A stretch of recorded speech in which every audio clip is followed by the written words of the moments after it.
Hello, St. Thomas Academy, and welcome to the Cadet Football Show. I'm your host, Mike Maxwell, and to my left is our head football coach, Travis Walch. Welcome back to the show, Coach. Thank you. Good to be back. Yeah, well, and I'll say it's good. I'm glad to be here as well. I'm about 6 days removed from rotator cuff surgery and feeling good.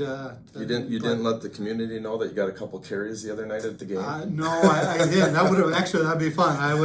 If there's an option to do that, I'd be happy to try that out sometime. Fantasy football. Yeah, exactly. Yeah. Anyway, well, congratulations on another nice win last Friday, a 35-17 victory over Cretin-Derham Hall, and on behalf of all STA alumni and the entire community, thanks for bringing home the W. I'm really glad to see that win on the schedule there. It is, and really neat trophy that I learned about this last week, and it's good to be able to etch another win for us. But some of this becomes really short-lived when you got Mahtomedi coming in, who some will say that's been our biggest rival over the last 25 years. Yeah, so it's what I love about this schedule. It just, there's something new and exciting around the corner every week. No, that's fun. And to your point, Mahtomedi really took the place of Cretin-Derham as a rivalry game, if you will. So it's fun to have a couple of those on your schedule for the season. So let's talk a little bit about what was it like to play at. Obviously, you weren't playing, but what was it like to coach at TCO, and what was it like for the boys to be able to have that opportunity to be on the field there? Yeah, we try to get to places early, especially if we haven't played there, right? So we try to get them, just allow them to just look around the field and gauge what it's like for the quarterbacks. Where's the play clock at? And for everyone else, just to understand that in different settings, the way a ball floats through the air just feels and looks differently. So our goal was to get out there early, and how can't you but be impressed? I mean, it's just a really neat setting. I got to imagine, I heard from my parents and the people that I'm connected to, wow, great concessions, and the layout to get in and out was really, really good. And I know that our ops people put a lot of hard work into making sure that everything was done efficiently. So just a lot of thanks across the board, not only how the game went operationally, but also it was a Tackle Cancer Week for us, and it sounds like that went over really well with Deborah Edwards and everyone in her crew and everyone that chipped in to make this event the event it was. I'm very thankful for. No, it was a great, the lead up to it was great, and obviously the outcome of the game was good as well. So let's talk a little bit about the game. First quarter I thought was very interesting. I'm watching at home. Had some good drugs running through my system, so it was a different perspective for me. But Cretin wins the coin toss, and they elect to receive the ball, and they drive down pretty effectively, methodically, and it took a lot of time off the clock, nearly 10 minutes of the first quarter, before finally settling for a field goal. Were you concerned at any point there of how well they were able to run the ball, in particular, in that opening quarter? Yeah, anytime we get into and I realized this after the game. One of the reporters from the Pioneer Press said, "Did you know it was a 21-play drive?" I mean, really, you're talking about that. You see, your average drive is 6 or 7 plays across the board. That was 3 drives worth, and I'm going to tell you, it felt like it. Sure did at home. It felt no like doubt. It. What gave me comfort was they weren't a lot of big chunk plays. There were some penalties that extended drives. Yep. What I got uncomfortable with was, and I know as other teams are preparing for us, they're going to say, how and what can we do to shorten a game to keep Savion off the field and to keep Max and Luke and what I believe are really becoming a really efficient offense off the field. And it reminds me a little of Andover. When I watch what Andover did to our defense, instantly then you have to say is other teams are going to watch that film and they're going to try to replicate in one manner or another the way that they see that. And I think what happened a little bit is part of the balance is we don't want their offense on the field. Where do we think we can limit mistakes? Well, let's run the ball instead of dropping back. And I think as their game plan changed as they got behind, you started to see why they decided to do that early. It was tough to protect, and I think our defense was it's not just about sacking a quarterback. Sometimes it's just about hitting a quarterback and taking him to the ground. And those things add up, and it affects everything that they want to do in the pass game. So, no doubt, I thought it was a good plan early. I thought they got what they want out of it. And yeah, what do we take from that? We have to find more and aggressive ways as teams present that to us to say, we're all right with that for 7 or 8 plays, and we've got to figure out formationally how they're different, but it can't go on for 21. And certainly we address that as a staff and say, well, how are we going to handle that next time? Yep. I didn't realize it was 21. That's an incredible number. But do you think that was a bit strategic? Maybe not 21 play drive, but strategic to slow the game down? And no doubt. It was very clear. Not only that, as they were using all of the clock. I mean, it was very, very intentional. Okay. I've been on that side of the ball before. We're at, say when we're at Carleton and we're playing at St. John's or St. Thomas, and you're going, well, how do we even have a shot here? And I'm not saying the matchup was the same, but there was no doubt that their plan was to say, how do we limit the amount of plays that are going to happen in this game? So we're on the other side as this drive's going on, and I'm telling our offensive guys, hey, we didn't plan for this, but let's start thinking about being a little bit more tempoed on offense tonight and try to manufacture more plays. So that becomes a give and take. You know what you think the plan is going in, but you got to be adjustable too. And so those are the things on the other side of it. We're saying, now we have to have more tempo than we thought to try to get those plays back. Interesting. Yeah, that's a good point. And I did like that. That was great to see that throughout the night. So we finally get the ball after a kickoff went out of bounds. You take over on our own 35, and we waste no time, virtually no time. First offensive play, Savion goes untouched 65 yards for a touchdown. Obviously, you were hoping for a little more of a sustained drive to maybe with tempo, but to give your defense a chance to rest. Were you concerned about having to throw the defense back on the field so quick? Well, there's 2 things to that. One is how does that affect the other side of the field, right? They're saying we just did all of this and got 3. Right.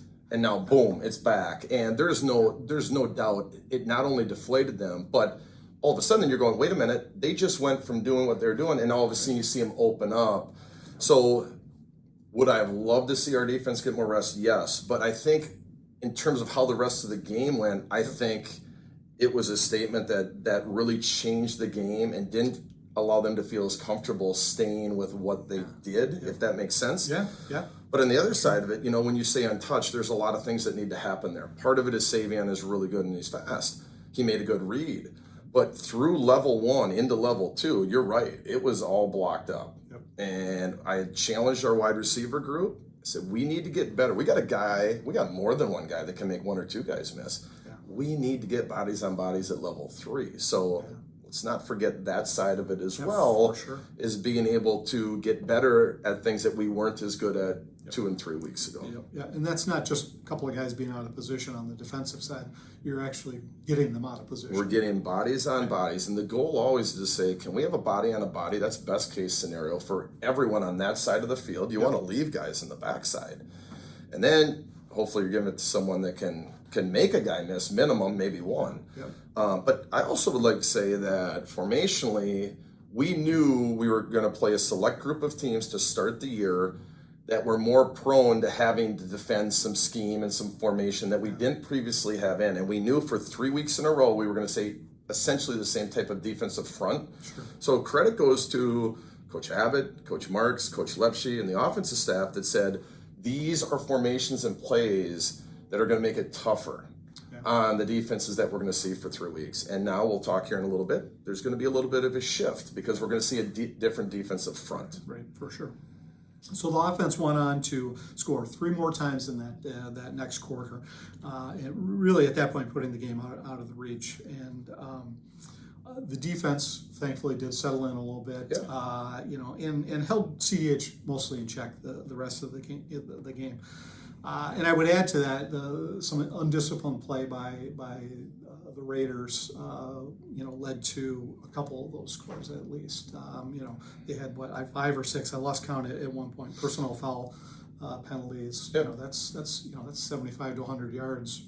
You can't afford to give up, and of course left them in us in great position to score as well. So let's talk some stats here. Maximus, again, very efficient, 5 of 11, 111 yards, 3 touchdowns, which was great, and in a beautiful timed passes with Luke Dobbs on that one drive to just great. Love to see that. Those guys are really starting to kind of get together on that after that first week. So that's nice to see. Savion, again, 14 carries, 174 yards, 3 touchdowns, and a nice catch and run for a 16-yard touchdown pass. Nice to see him get a little more, not just running the ball, but actually getting him involved at a different level. So, and of course, his blocking ability is tremendous as well. So he's becoming that full player. Here's an interesting stat. I thought, you scored 35 points. You only had about a little over 300 yards. Yep. Of course, you had about 100 in penalties in there too. So that probably tracks pretty well. So anyway, overall, great effort. I thought as a team defensively, you came after that initial drive, came back, and then offense was clicking all night. So that was really great to see. Let's talk about the MVPs of the game. So let's spend defense this week.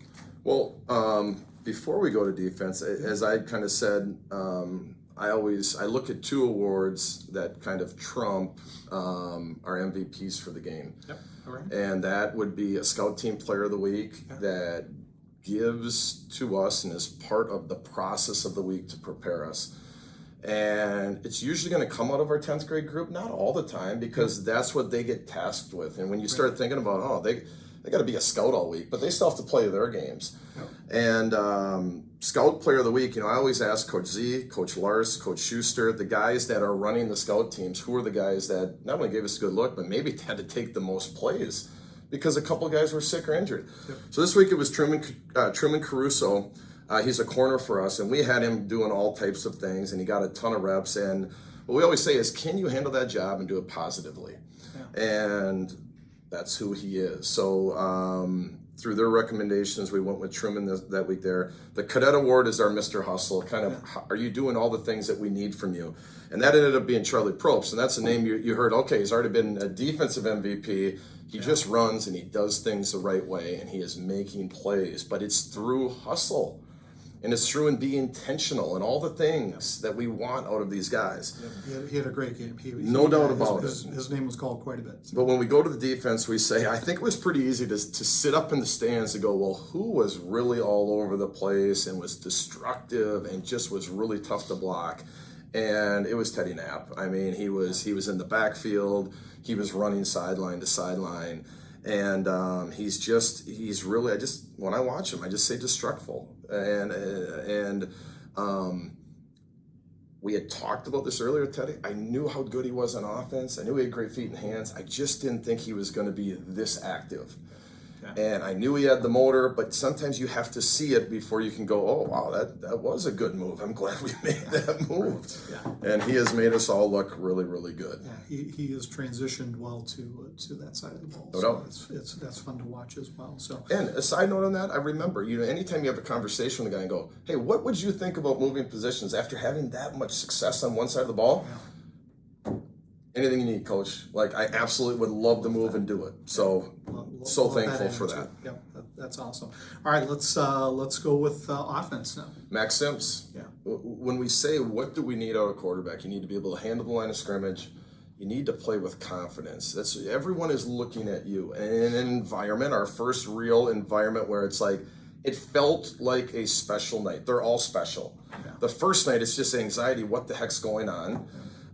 But this was the night where you go, listen, rivalry there's a lot of build up to everything going on. And I thought his poise was great. His decisions were great. And as I told him in one of our first meetings that I met with him in the offseason, I said, listen, I can't say you're going to throw for more yards or less yards, or we're going to have more attempts. But I do believe we can be way more efficient in the way. And if there's one word that I think you already used was really, it was an efficient night.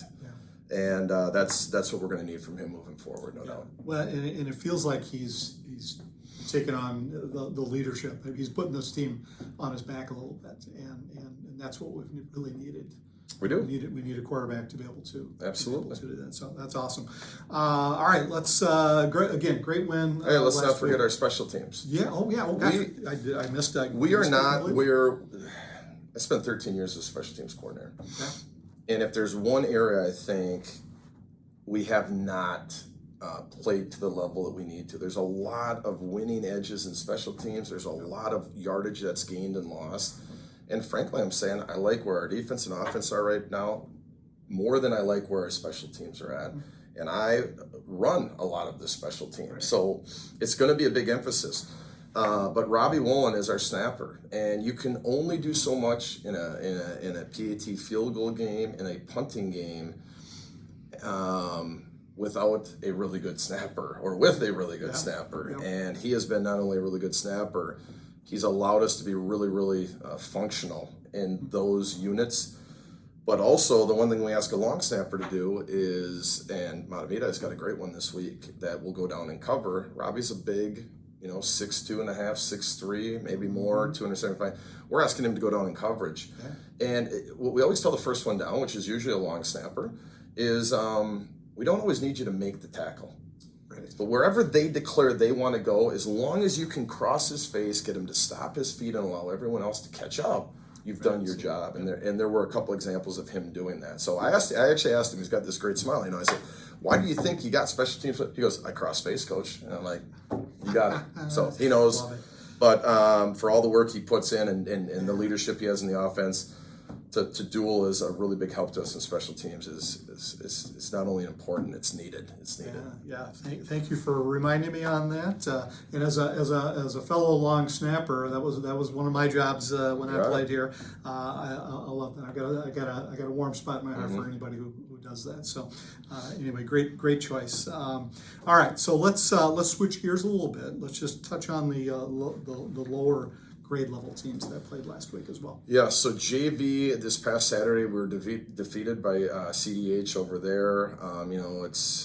I've said this more than once. I want this program to be a grade 6 through 12 program. So all of our varsity coaches were over there helping with that setup. That's important to me that they're not only practicing with us, but they feel on game days that this is also a part of what we do 10 through 12. So. Awesome. Excited that all of our coaches are there for that, but we did lose to Cretin-Derham Hall on the JV level. We also lost at the 9th grade level. I did get a chance to watch about half of that game, and we gave a great effort, but I'll tell you, Cretin has a really good-looking 9th grade team, and it's good to see that now because we have to start understanding where we need to grow in different areas to be able to frankly catch back up right now. And our middle school just continues to impress. And I'm less worried about score. For middle school program football, it's just really clean. Like I'm watching them execute offensively, defensively. Like these kids have a great understanding of where they're supposed to be and how they're supposed to fit. And I'm watching, the hardest thing to do at that level sometimes is to do things like pass protect. And I'm watching our little quarterbacks drop back there and they got time and they're viewing it. I'm just really so proud of everything up and down right now and on where we're at in terms of installing some offense and defense and getting these kids to play hard and together and believe. Yeah, that's fun. Yeah, you've got some great coaches all the way up and down. So it's nice to see, and it's not lost on you, of course, that's how you build a long-term program. So, all right. So, Coach, another big week here, rivalry week number 2 against Mahtomedi, and we talked a little bit about how that came to be. They're also 2-1, so it's a little unusual for us to come in with a loss on our record at this point. And they had a very close game with Hastings last week, 13-7. What can we expect from the Zephyrs? Well, I learned yesterday this will be the 26th meeting between the two teams over the past 25, 26 years. Wow. And it's 13-12 right now. STA 13, Mahtomedi. Wow. And I don't know if there are any long stretches there like we had in our Cretin rivalry where one team is dominated. But at 13-12, it probably just tells you that it's been kind of a back and forth. This is what you can expect from that team. Belief. Number one. When I watched who they were in the first game, we can relate. and I watched who they were in the second game and now the third game, I think they've started to create an identity. And that at times can be really, really scary. You know, we're watching 3 games right now and we're saying, well, who of the 3 games are we going to see?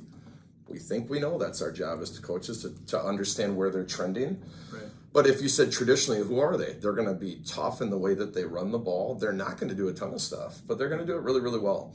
And they're going to be a capable enough passing team on the offense side of the ball to say we're going to strike when we need to strike and hit the flats when we need to. And again, it's just a really efficient team throughout the years on offense. And generally, they have a good physical offensive line. Defensively, their front is solid. Their linebackers are their best players, in my opinion. And that's not to slight their DBs, because I think they have some really good DBs as well. But their linebackers play football the way that you're supposed to play football. They're up, they're aggressive, and we're ready for the challenge. But where things start to change for us is we just faced 3 teams from a defensive front standpoint that were a 3-4 based, or what people would call an Okie based. Right. And this is going to be our first look at really more of a 4-man front, 4 D linemen and 3. So what happens is then everything that we've been doing, including our defense, you go all the way back to June and go, we have only really seen Okie based fronts or 3-4s. Now we're going to run into a week where we're going to see a 4-man front that's different. So our blocking schemes are going to change a little bit. Some of our communications are going to change. So it's not just we got a new opponent, we got a rival. For our offense, you're saying we're specifically playing something that's different than anything we've seen all year. Defenses kind of deal with that on a weekly basis. Never know what you're going to get. It's going to be all over the board. Offenses, you usually run into this pot of, hey, you're either seeing a 4-man front or a 3. It just so happens this is the first time we're seeing a 4-man front. So got to work on those wrinkles. Thankfully, we've got coaches, not just Coach Abbott, who's seen a lot in the O-line, not just Coach Marks, who's been an O-lineman himself, but Coach Lepshy, who was a longtime offensive line coach with us at the University of St. Thomas, who is used to this, and what wrinkles do we need to have for a 4-man, and how you take it completely and go, but guys, it's all the same except for do. That becomes the thriftness you need in the way that you present and coach.